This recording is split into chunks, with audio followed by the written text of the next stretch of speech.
চলে আসছি dream holiday park Narsingdi. এখানে আজকের ব্লগটা দেখাবো আপনাদের সুন্দর সুন্দর কিছু মুহূর্ত এবং কি সুন্দর সুন্দর রাইড, এখানে কত টাকা খরচ করতে হয়, কিভাবে আপনি আসবেন, টোটালি চেষ্টা করব ভালো একটা ট্যুর গাইড আপনাকে দেওয়ার জন্য। পাশাপাশি আজকের এই যে ড্রিম হলিডে পার্কের বিভিন্ন বিষয়বস্তু আমি তুলে ধরার চেষ্টা করব আপনাদের সামনে। সাথে থাকুন আজকের ব্লগে।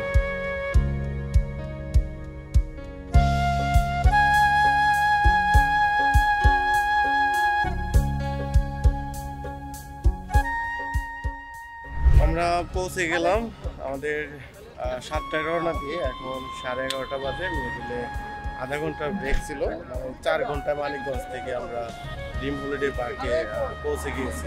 এখানে আমি এখন মেইন গেট দিয়ে প্রবেশ করছি। এখানে অনেক মানুষের ভিড়, তার মধ্যে থেকে টিকিট কাটা হলো 350 টাকা দিয়ে, শুধু এন্ট্রি ফি। আমি ভিতরে ঢুকলাম। ভিতরে ঢোকার পরে সুন্দর একটা ওয়ার্ল্ড এরিয়া দেখতে পাচ্ছেন। আমরা মানিকগঞ্জ থেকে এই ড্রিম হলিডে পার্কে আসছি নরসিংদীতে। মূলত আমরা বৃদ্ধ মানুষ, কিন্তু মনের দিক দিয়ে অনেক আমরা যুবক। কেএম ফেরদৌস ভাই আমাদের সাথে যে সময় দিচ্ছেন, তাদের বয়সে এই যে তরুণ আর এই তরুণ যেই মন মানসিকতা 35 মানে 35 বছর বয়স। আমার আসলে 33, আমার সাথে 2 বছরের সিনিয়র, তো সিনিয়র জুনিয়র মেনে চলতে হবে 2 বছরের। তো দেখা যাক আজকে তরুণদের সাথে একসাথে আমরা এই পার্কে কতটুকু ঘুরতে পারি। এখানে ঢোকার পরই 2টা রাইড আমরা শুরুতে দেখতে পারলাম। এটা শিশুদের জন্য একটা বয়স সীমা থাকে, এই একটা, আর পাশাপাশি এই পাশটাতে আমরা একটা দেখতে পারলাম। এই 2টা রাইড একদম গেটে থেকে ঢোকার পরই। আর ওই পাশে আমরা যেটা দেখতে পাচ্ছি চড়ক গাড়ি বলে না, চড়ক গাড়ি, ওটা চমৎকার একটাই, এটা খুবই সুন্দর আসে, অনেক বড়।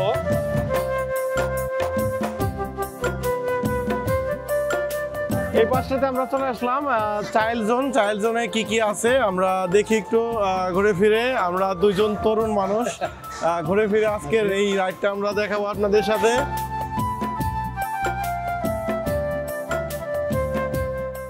এখানে চাইল্ড জোনে 0 থেকে 8 বছর পর্যন্ত শিশুদের জন্য টিকিট প্রযোজ্য, আর টিকিটের মূল্য হচ্ছে জন প্রতি 70 টাকা। 70 টাকা দিয়ে বাচ্চারা এই রাইডগুলো ব্যবহার করতে পারবে।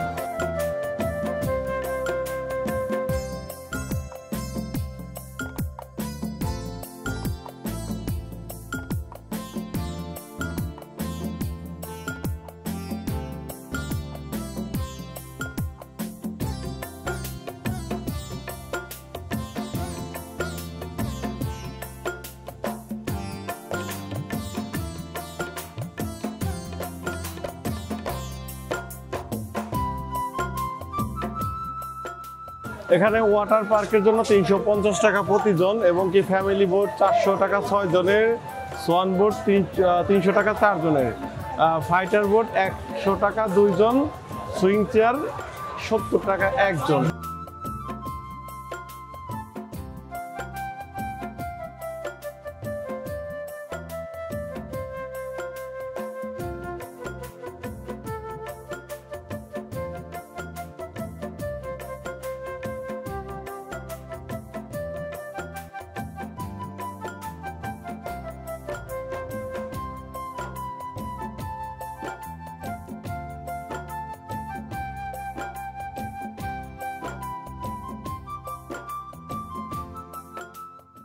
আপনি আপনার নাতিকে নিয়ে, উনি কি আপনার সাহেব, ওনাকে নিয়ে আসছেন, কেমন লাগতেছে এই জায়গা?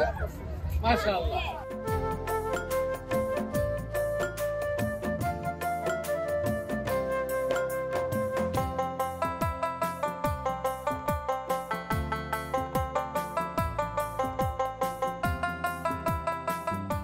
এখান থেকে দেখতে পাচ্ছেন একটা আইসল্যান্ডের একটা সৌন্দর্য তারা তুলে ধরার চেষ্টা করেছে, আর ভেতরে রয়েছে ভূতের ঘর।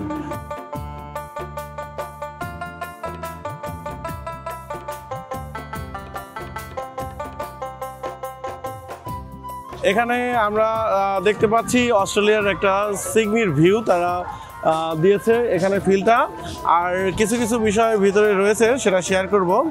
বঙ্গবন্ধু স্যাটেলাইট, তারপরে হচ্ছে ওই পাশটাতে আরও কিছু জিনিস তারা তুলে ধরেছে, টার্নেল, আমরা যাব টার্নেলের ভিতরে।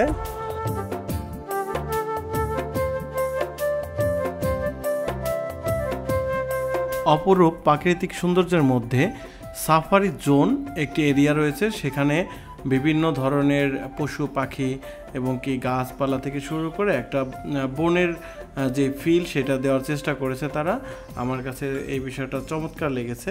তারা হাতি, তারপরে বিভিন্ন রকম পশু তাদের এই জোনটাতে রেখেছে।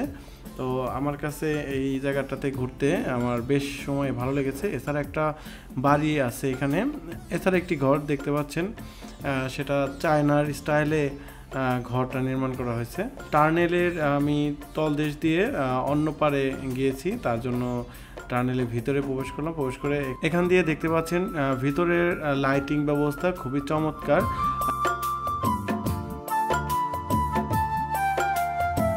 তো আমার কাছে টার্নেলের প্রবেশপথটা এবং কি এক্সিট পথ দুইটাই খুবই ভালো লেগেছে।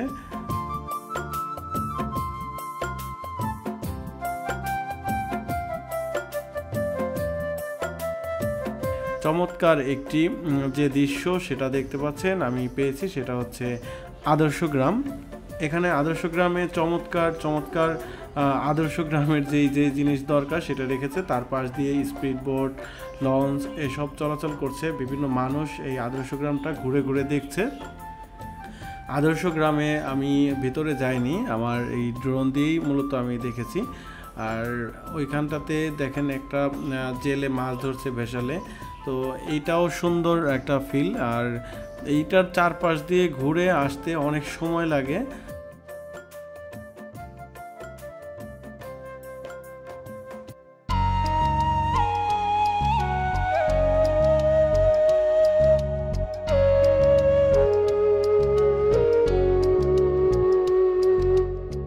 আর এখানে ড্রিম হলিডে যে লেখাটা দেখছেন, এখান থেকে যেতে হয় ট্রেনের টিকিট কেটে, উপর দিয়ে ট্রেন ভ্রমণ করে। আর এইটার চারপাশটা খুবই চমৎকার ছিল।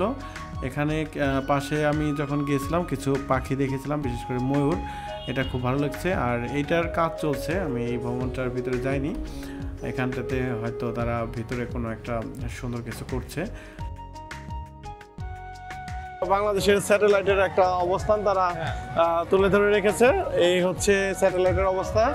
খুব সুন্দর একটি মুহূর্ত যাচ্ছে আজকের এই ট্যুরের মধ্য দিয়ে। আসলে ড্রিম হলিডে পার্কটি আসলে যতটুকু আমরা দেখি অনলাইনে তার চাইতে অনেক বেশি এখানে সময় লাগে এবং কি দেখার মতো অনেক কিছু আছে। আপনাদের আসলে এখানে বাংলাদেশের সবচেয়ে সৌন্দর্য উপভোগ করার মতো একটা পার্ক হিসেবে ড্রিম হলিডে পার্ক।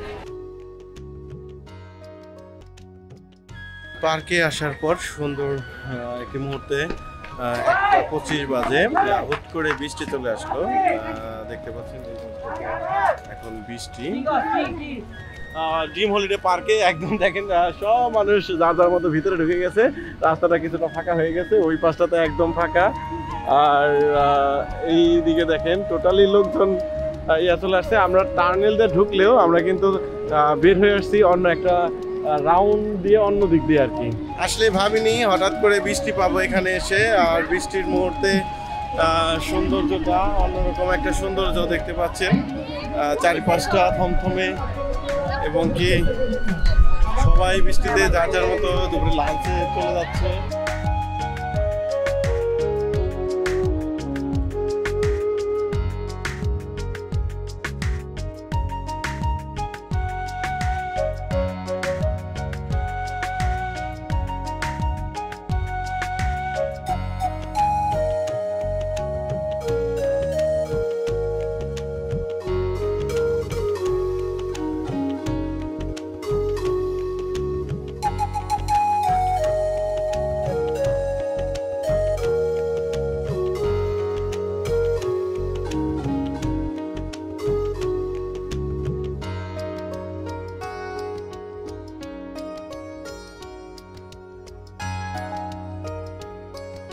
দুপুরে লাঞ্চ টাইমে বের হয়ে কুড়েঘর রেস্টুরেন্টে ড্রিম হলিডে থেকে বের হয়ে পাশেই সেখানটাতে দুপুরের লাঞ্চ আমরা সবাই মিলে করেছি।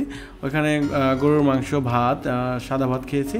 তো এটা আমার জন্য স্বাস্থ্যকর মনে হয়েছে, তাই আমি আসলে বাইরে বিরিয়ানি বা চিকেন খাইনি।